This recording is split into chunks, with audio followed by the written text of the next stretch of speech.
ভালোবাসা কি চাইলেই পাওয়া যায়? কখনোই না। কারো কাছে কান্নাকাটি করে ভালোবাসা চাওয়া মানে ভিক্ষা চাওয়া।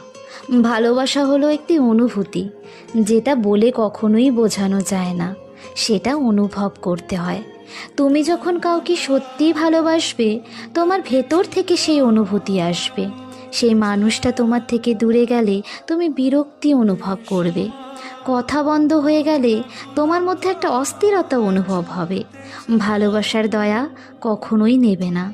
যেখানে ওপারের মানুষটা বলবে আমাকে ছাড়া সে থাকতে পারবে না, আমাকে ছাড়া সে মরেই যাবে, সেই দয়া কখনোই নেবে না, কারণ সেটা দয়া করা বলে। যখন তোমায় কেউ সত্যিই ভালোবাসবে, সেই মানুষটাই তোমাকে ছাড়া থাকতে পারবে না, তোমাকে তার থেকে কখনোই দূরে যেতে দেবে না।